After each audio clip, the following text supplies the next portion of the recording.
Hello అండి, నమస్తే. Welcome back to food is life. ఈరోజు మనమైతే చీజ్ పొటాటో బాల్స్ ఎలా ప్రిపేర్ చేసుకోవాలి అనేది అయితే చూసేద్దాము. సో వీడియోని ఎక్కడా కూడా స్కిప్ చేయకుండా ఎండ్ వరకు చూడండి. నచ్చితే లైక్ కొట్టండి. సో ముందుగా ప్రాసెస్లోకి వెళ్ళిపోతే నేను ఇక్కడ 3 పొటాటోస్ని ఇలాగ తొక్కలు తీసేసుకుని ఉడకబెట్టేసుకున్నాను. ఇలా ముక్కలుగా కట్ చేసేసుకుని సో దాన్ని ఒక బౌల్లోకి అయితే తీసుకుని ఇలాగా మ్యాషర్తో మ్యాష్ చేస్తున్నాను.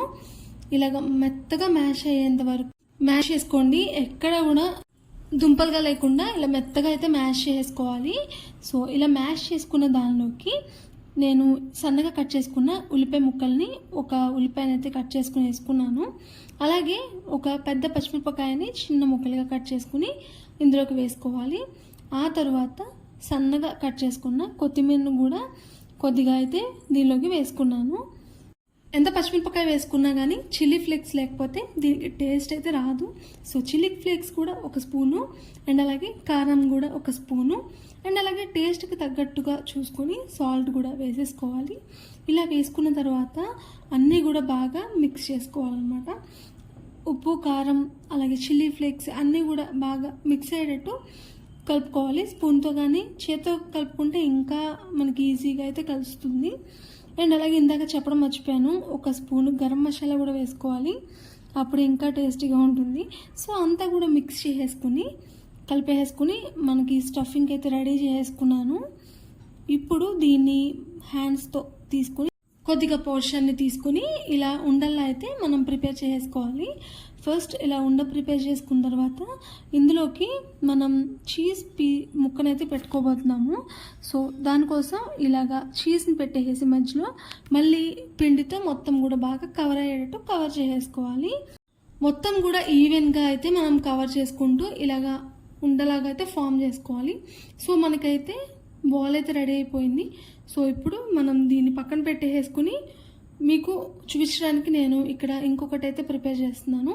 ఇంతకట్లాగే ప్రాసెస్ అంతా కూడా సేమ్.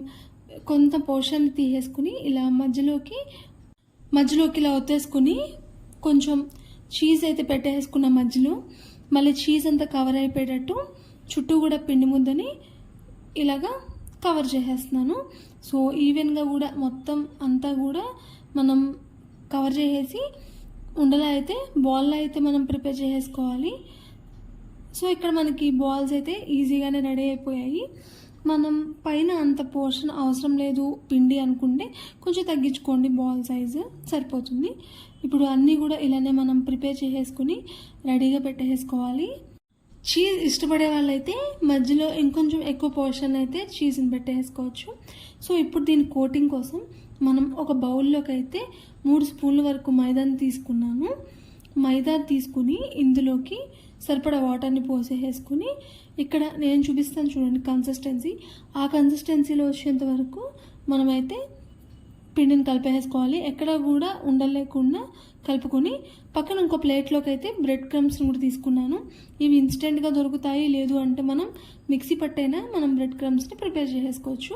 సో ఇప్పుడు మనం ప్రిపేర్ చేసుకుని ఉండని మైదా పిండిలోకి వేసుకుని ఆ తర్వాత ఇలా బ్రెడ్ క్రమ్స్లోకి వేసేసుకోవాలి.